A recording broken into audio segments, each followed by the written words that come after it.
জাতীয় থেকে আন্তর্জাতিক, প্রান্তিক, জনপদ থেকে নগর চারপাশ, ঠিক কি ঘটছে এই মুহূর্তে তা নিয়ে আয়োজন এখন চারদিক। সঙ্গে আছি আমি সিফাত শাহরিয়ার। প্রাক প্রাথমিক শিক্ষা 2 বছর করার পরিকল্পনা নিয়েছে সরকার। সকালে রাজধানীর ওসমানী স্মৃতি মিলনায়তনে প্রাথমিক শিক্ষা সপ্তাহের উদ্বোধনী অনুষ্ঠানে কথা বলেন তিনি। অনুষ্ঠানে 2023-এর প্রাথমিক শিক্ষা পদক বিজয়ীদের মধ্যে পদক তুলে দেন প্রধানমন্ত্রী শেখ হাসিনা। বিভিন্ন ক্যাটাগরিতে 18 জন ব্যক্তি ও প্রতিষ্ঠানকে শ্রেষ্ঠ শিক্ষা পদক দেওয়া হয়। এছাড়া খেলাধুলা ও বিভিন্ন সাংস্কৃতিক কর্মকাণ্ডে অংশ নেওয়া বিজয়ী 38 শিশুর হাতেও পুরস্কার তুলে দেন সরকার প্রধান। প্রধানমন্ত্রী বলেন, শিশুদের ছোট থেকে আধুনিক ও প্রযুক্তি শিক্ষায় শিক্ষিত করতে প্রাথমিক পর্যায়ে কম্পিউটার ল্যাব স্থাপন করা হবে। আমরা আধুনিক প্রযুক্তি জ্ঞান সম্পর্কে একটা জনগোষ্ঠী আমরা গড়ে তুলতে চাই, আর সেদিকে লক্ষ্য রেখেই কিন্তু আমরা শিক্ষার কারিকুলাম আধুনিক প্রযুক্তি জ্ঞানের মধ্যে নিয়ে আসছি। প্রত্যেক স্কুলে ইতিমধ্যে আমাদের লক্ষ্য আছে যে প্রতিটি স্কুলেই আমরা কম্পিউটার ল্যাব করে দেব। প্রথমে এটা মাধ্যমিক থেকে শুরু করেছিলাম, এখন আমাদের লক্ষ্য আমরা প্রাইমারি থেকেই শুরু করে দেব এবং সেই সাথে প্রি প্রাইমারি আমরা চালু করি। আর প্রি প্রাইমারি 1 বছরের জন্য, এখন আমরা সেটা 2 বছরের জন্য করতে চাচ্ছি। এই যে প্রযুক্তি জ্ঞান সম্পন্ন দক্ষ জনশক্তি, এই ছোট্টবেলা থেকেই, শিশুকাল থেকেই ধীরে ধীরে তারা সেইভাবে গড়ে উঠবে, দেশপ্রেমে উদ্বুদ্ধ হবে এবং দেশের উন্নয়নে তাদের চিন্তা ভাবনা, তারা আরো নতুন নতুন উদ্ভাবনী শক্তি দিয়েই দেশকে সামনের দিকে এগিয়ে নিয়ে যাবে, সেটাই আমি চাই। 100 কোটি টাকা ছাড়িয়েছে আওয়ামী লীগের দলীয় ফান্ডের জমা। 21টি ব্যাংক হিসাবে এই টাকা জমা আছে দলটির।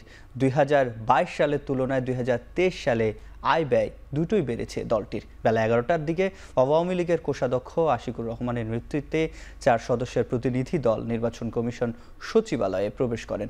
ইসি সচিব শফিউল আজিমের কাছে 2023 পঞ্জিকা বছরে আয় ব্যয়ের হিসাব জমা দেন দলটি। হিসাব বিশ্লেষণ করে দেখা যায় 2023 সালে দলটির ব্যয় হয়েছে 9,87,36,000 টাকা, যেখানে 2022 সালে ব্যয় হয়েছিল 7,86,84,000 টাকা। 2023 সালে আয় হয়েছে 27,14,45,000 টাকা, আর এর আগের বছরের আয় ছিল 10,71,00,000 টাকা।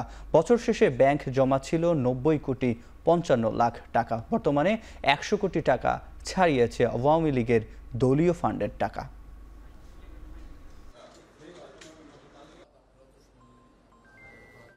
আমার যারা মেম্বার, যারা সদস্য, তারা মাসিক চাঁদা দেন, সেটা 1,63,63,000 টাকা। মেঘনা ব্যাংক থেকে 1,01,00,000 টাকা অনুদান পাওয়া গেছে।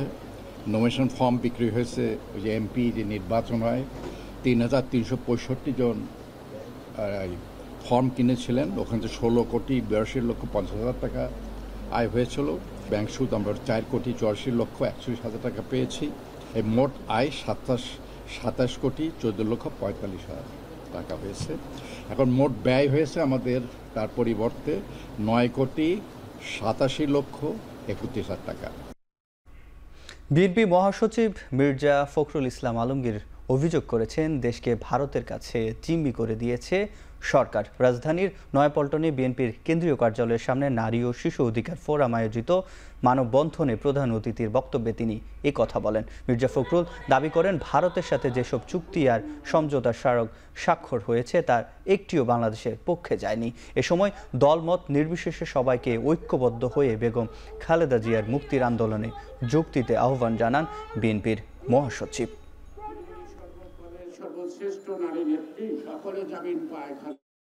আজকে বাংলাদেশের অস্তিত্ব বিপন্ন হয়ে পড়েছে। আপনারা দেখেছেন যে সমস্ত চুক্তি করা হচ্ছে, সমঝোতা করা হচ্ছে, সেটা পুরোটাই বাংলাদেশের পক্ষে নয়। আমাদেরকে একজন পররাষ্ট্র মন্ত্রী নিয়োগ করেছেন, তিনি আবার আমাদেরকে সবক দেন। সবক কি দেন? যে আমরা নাকি চুক্তি আর সমঝোতার মধ্যে পার্থক্য বুঝি না। আমাদেরকে তিনি পড়াশোনা করবার জন্য পরামর্শ দেন। আমি ওনার কথার উত্তর দিতে চাই না।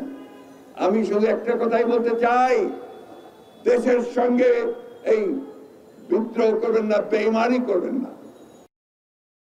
রাজধানীর মোহাম্মদপুরের খাল ও সড়কের জায়গা দখল করে অবৈধভাবে নির্মিত সাদিক এগ্রোতে উচ্ছেদ অভিযান শুরু করেছে ঢাকা উত্তর সিটি কর্পোরেশন। বেলা 12টার পর এই উচ্ছেদ অভিযান শুরু হয়। অভিযানের খবরে ইতোমধ্যে সাদিক এগ্রোর বেশ কিছু গবাদি পশু সরিয়ে নেওয়া হয়েছে। এছাড়া খাল ও সড়কের জায়গায় অবৈধভাবে দখল করে রাখা অস্থায়ী কিছু স্থাপনা সরিয়ে নিয়েছে তারা। এর আগে গতকাল বুধবার সাদিক এগ্রোতে অভিযান চালাতে প্রয়োজনীয় পুলিশ ফোর্স মোতায়েন চেয়ে ডিএনসিসির সম্পত্তি বিভাগ থেকে ঢাকা মহানগর পুলিশ কমিশনারকে একটি চিঠি দেওয়া হয়। প্রধান সম্পত্তি কর্মকর্তা স্বাক্ষরিত এই চিঠি ডিএমপিকে দিয়েছেন তারা।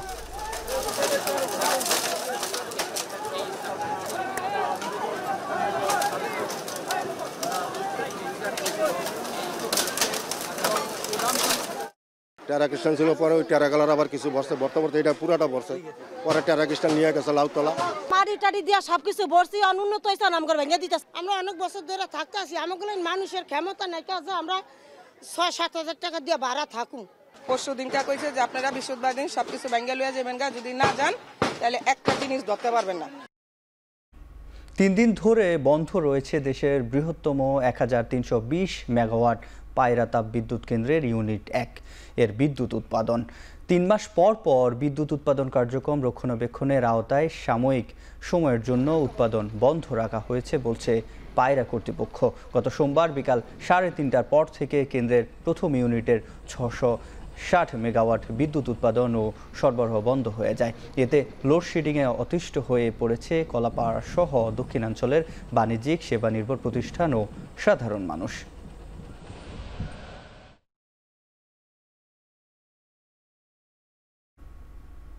এখন চারদিকে নিচ্ছি একটা বিরতি, ফিরছি একটু পরেই।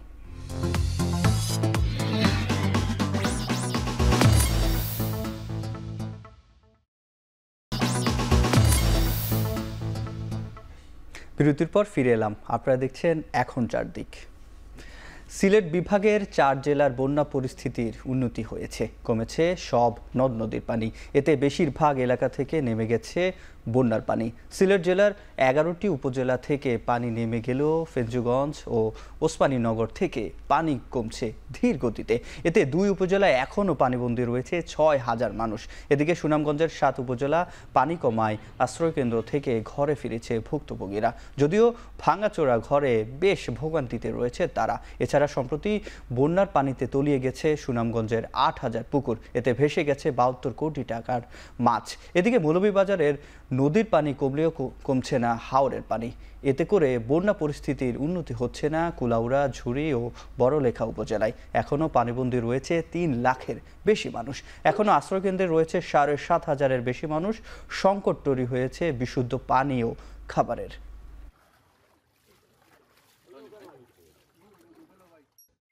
সরবরাহ বাড়ায় চট্টগ্রামের পাইকারি বাজার ফলমন্ডিতে কমেছে সব ধরনের আমের দাম। কেজিতে ১০ থেকে ১৫ টাকা কমে বিক্রি হচ্ছে আম।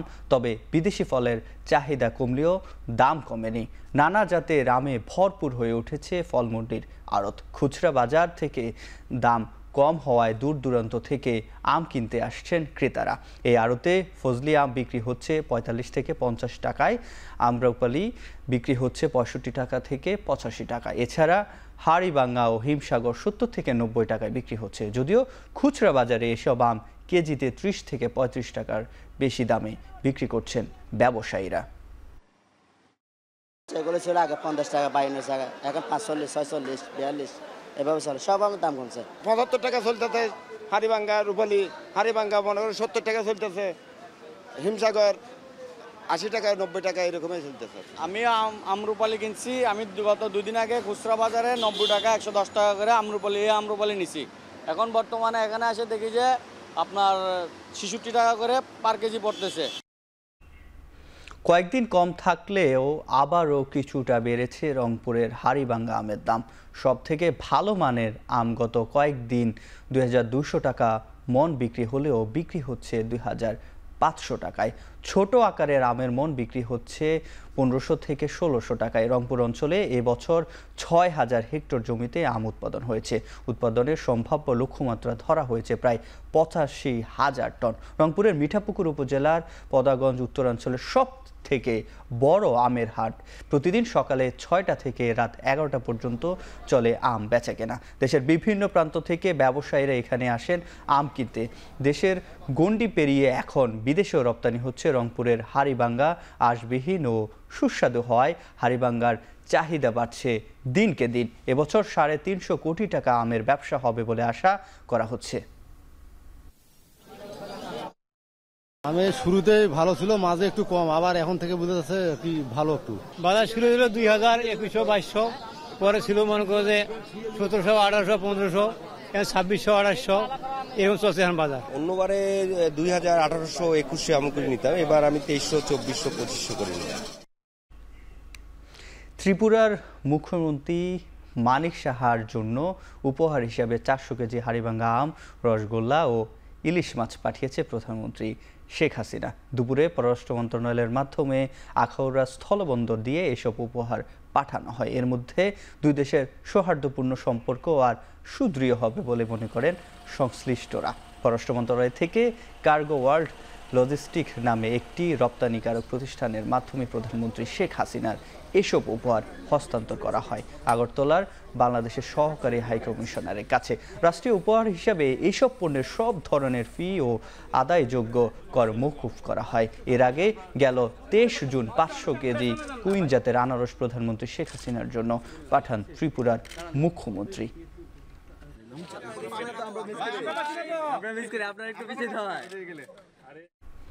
ক্রয় বিক্রয় ভাউচার না থাকা এবং বেশি দামে ডিম বিক্রির দামে চট্টগ্রামে এক ব্যবসায়ীকে 20,000 টাকা জরিমানা করা হয়েছে। সকালে ভোক্তা অধিকার সংরক্ষণ অধিদপ্তরের উপপরিচালক ফয়েজ উল্লাহর নেতৃত্বে নগরীর পাহাড়তলী এলাকায় অভিযান পরিচালনা করেন ভোক্তা অধিকার সংরক্ষণ অধিদপ্তর। এ সময় ডিম ক্রয় বিক্রয়ের কোনো ভাউচার না থাকা এবং ডিমের মূল্য তালিকা প্রদর্শন না করায় জান্নাত পোল্ট্রি ফার্মকে 20,000 টাকা জরিমানা করা হয়। একই সঙ্গে নিয়ম মেনে ব্যবসা পরিচালনার পরামর্শ দিয়ে সব ব্যবসায়ীকে সতর্ক করা হয়। ঈদের পর হঠাৎ করে খুচরা পর্যায়ে বেড়ে যায় ডিমের দাম। কারণ অনুসন্ধানে মাঠে নামে ভোক্তা অধিকার। এক পর্যায়ে মুঠোফোনের মাধ্যমে আড়তদারদের দাম বাড়ানোর কারসাজি শনাক্ত করে প্রতিষ্ঠানটি। এরই প্রেক্ষিতে অভিযানে নেমে অভিযুক্তদের জরিমানা ও সতর্ক করে তারা।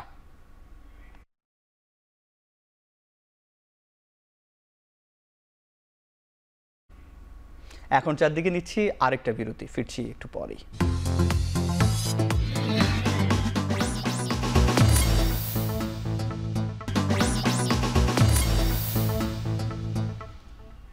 বিরতির পর ফিরে এলাম, আপনারা দেখছেন এখন চারদিক। এবার দেশের বাইরের প্রসঙ্গ। দাবানলের পর নিউ মেক্সিকোর রুইডোসো ও এর আশপাশের এলাকায় পুরো দমে উদ্ধার অভিযান চলছে।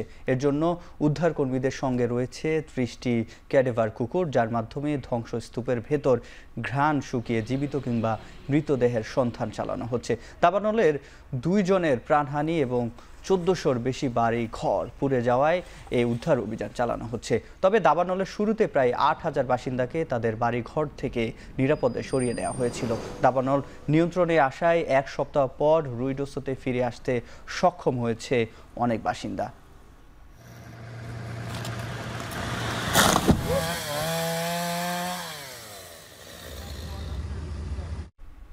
নেপালে 2 দিনের ভারী বৃষ্টির মধ্যে বজ্রপাত, বন্যা ও ভূমিধসে অন্তত 20 জনের প্রাণ গেছে। এরই মধ্যে বন্যা ও ভূমিধসে 11 জন এবং বজ্রপাতে আরও 9 জনের মৃত্যু হয়েছে। জেলা প্রশাসক বুদ্ধ বাহাদুর গুরুং জানিয়েছেন, কাঠমান্ডু থেকে প্রায় 125 কিলোমিটার পশ্চিমে নামজুং জেলার ভূমিধসে 3টি বাড়ি ভেসে যাওয়ায় 2 শিশুসহ 4 জনের মৃত্যু হয়েছে। এছাড়া নেপালের রাজধানী থেকে প্রায় 500 কিলোমিটার দক্ষিণ পূর্বে মোরাং জেলার মঙ্গলবার থেকে বন্যায় 4 জনের মৃত্যু হয়েছে। সেখানকার জেলা কর্মকর্তা টেক কুমার রেগমি এই তথ্য নিশ্চিত করেছেন। পশ্চিম কাস্কি ও পূর্ব নেপালের ভূমিধসে আরও 3 জনের মৃত্যু হয়েছে।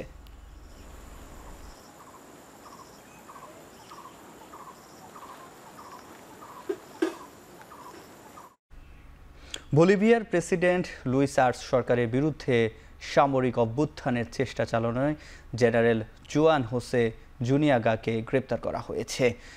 তবে গ্রেপ্তারের পর তাকে কোথায় নিয়ে যাওয়া হয়েছে তা নিশ্চিত করা হয়নি। এরই মধ্যে জুয়ান হোসে জুনিগাকে বরখাস্ত করে নতুন সেনা প্রধান হিসাবে কমান্ডার জেনারেল হোসে উইলসনকে নিয়োগ দিয়েছেন দেশটির প্রেসিডেন্ট লুইস আর্সে।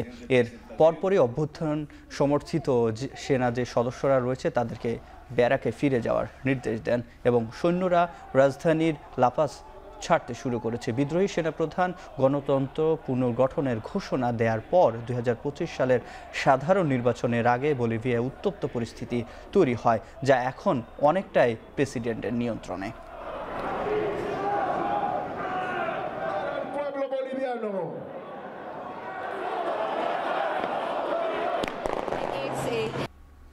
শেষ করছি এখন চারদিক। এখন টেলিভিশন ফেসবুকে দেখতে ভিজিট করুন facebook.com/tv.এখন। এখন টেলিভিশন ইউটিউবে দেখতে ভিজিট করুন youtube.com/c/এখন tv।